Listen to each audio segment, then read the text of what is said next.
Shalom, perkenalkan nama saya Monalia Simanjuntak, NIM 190101153, Grup E semester 3 Prodi Pak, dosen pengampu Dr. Wendy S. Hutahayan, SE MTH. Perkenalkan, nama saya Surtoli Pasaribu, NIM 190101154, Prodi Pak, Grup E semester 3. Baiklah anak-anak, di sini saya akan menjelaskan pendiri agama Taoisme. Pendiri agama Taoisme. Menurut tradisi, Taoisme berasal dari kata seorang yang bernama Lao Tzu yang dikabarkan lahir kira-kira tahun 640 sebelum Masehi.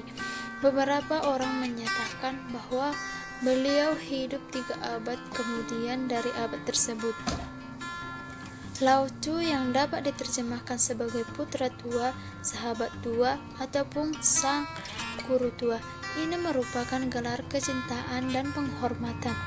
Beberapa legenda menceritakan bahwa ia dilahirkan tanpa dosa oleh sebuah meteor yang dikandung oleh ibunya selama 82 tahun dan lahir sebagai tua yang bijaksana dengan rambut yang sudah memutih.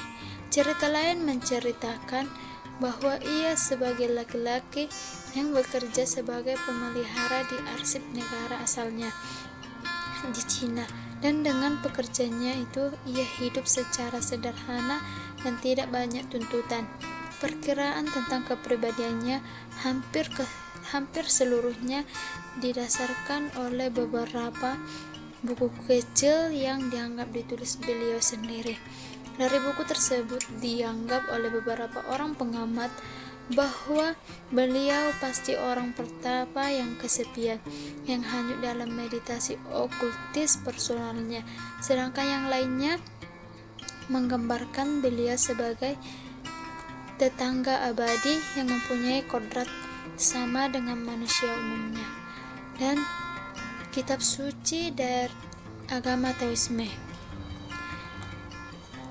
Agama Taoisme dimaknai menjadi 3, sebagai magis pada Taoisme rakyat ataupun secara mistik seperti Taoisme esoterik dan secara filosofis. Akan tetapi ketiganya berkiblat pada buku Lao Tzu atau Tuan adalah tambahan akhiran atau sufiks terhadap nama-nama para filsuf pada dinasti Zhou seperti pada Chuang-Tzu, Hus-Tzu, dan lain-lain.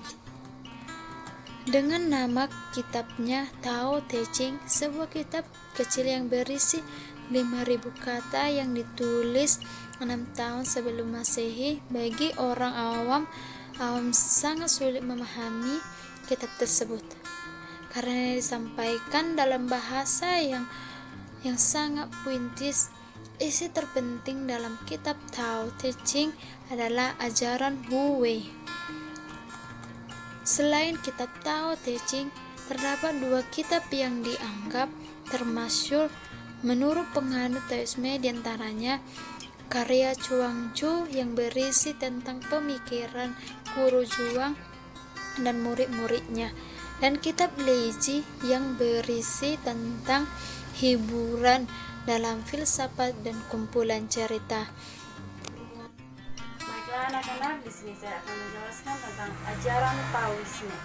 Ajaran Taoisme ada 4 ajaran tentang agama Taoisme. Yang pertama adalah Dao, yaitu inti ajaran Taoisme yang berarti tidak terbentuk, tidak terlihat, merupakan proses dari kejadian semua benda hidup dan segala yang ada di alam semesta. Yang kedua adalah ajaran Yin dan Yang. Dao melahirkan suatu yang disebut Yin, yaitu positif, dan Yang, yaitu negatif. Yin dan Yang saling melengkapi untuk menghasilkan tenaga dan kekuatan. Kekuatan tersebut berasal dari jutaan benda di dunia. Setiap benda di alam semesta, baik berupa benda hidup atau mati, mengandung Yin dan Yang yang saling melengkapi. Yang ketiga, pandangan tentang manusia. Manusia yang sombong melakukan tindakan di luar kemampuan, maka suatu saat ia akan mendapat celaan atau menderita. Karena itu orang yang mengenal Dao dan mengerti hukum akan alam menolak segala jenis bentuk penghargaan yang diberikan kepadanya. Yang keempat adalah etika. Agama Taoisme menggabungkan ilmu pengetahuan kedewaan filsafat sebagai landasan yang agung. Agama Tao menyembah banyak dewa-dewi. Agama Tao juga mengajarkan bahwa manusia sejati mampu mencapai kesempurnaan dewa-dewi jika ia mampu berbuat yang sangat besar terhadap masyarakatnya. Sejarah dan perkembangan agama Tao. Agama Taoisme merupakan agama yang berasal dari Tiongkok. Dari data-data yang ada, maka agama Tao termasuk agama yang tertua di dunia ini. Umumnya diakui sudah ada sejak 7.000 tahun yang silam dan juga merupakan agama yang dianut oleh sebagian besar orang Tionghoa. Ini tercermin dari tulisan Lu Xun, seorang budayawan kondang, di mana beliau menulis bahwa agama Taoisme adalah agama dan akar utama dari kebudayaan Tionghoa. Umumnya agama Tao diyakini berasal dari Kaisar Kuning atau Wang Di, dikembangkan oleh Lao Zi dan terorganisasi menjadi sebuah institusi keagamaan yang disebut dengan agama Tao yang lengkap oleh Zhang Taoling. Agama Tao selain itu telah berjasa dalam menjaga keharmonisan hidup bermasyarakat di Tiongkok selama beribu-ribu tahun.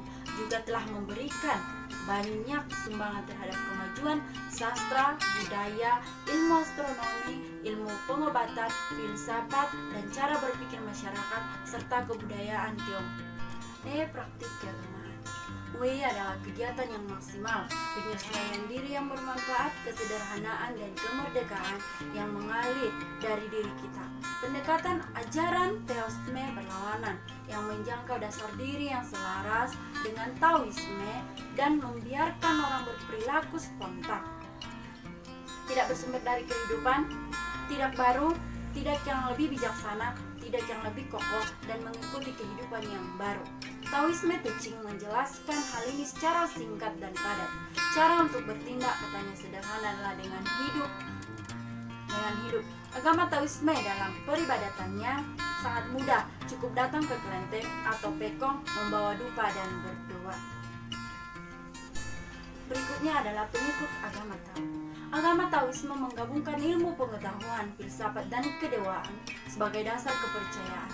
Agama Taoisme banyak menyembah dewa-dewi dalam peribadatannya. Penganut agama ini melaksanakan ibadahnya di kelenteng atau pekong dengan membawa dupa dan berdoa. Agama ini mempunyai kitab suci untuk penganutnya.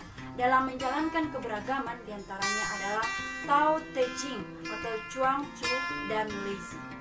Kesimpulan dari pemaparan kami tentang agama Taoisme, dan kesimpulan yang dapat kami ambil adalah bahwa anggota-anggota mazhab Taoisme berasal dari kaum pertapa, tetapi para penganut Taoisme bukanlah pertapa-pertapa yang biasa yang melarikan diri dari dunia, yang berkehendak untuk mempertahankan kesucian mereka, dan bukan pula orang yang sekali dalam pertapaannya tidak membuat usaha secara ideologis dan menjustifikasikan mereka. Sebaliknya, mereka adalah orang-orang yang terjun ke dalam pengasingan, berusaha untuk menyusun suatu sistem pemikiran yang memberi makna bagi tindakan mereka. Demikianlah hasil pemaparan kami tentang agama Taoisme. Sekian dan terima kasih. Shalom.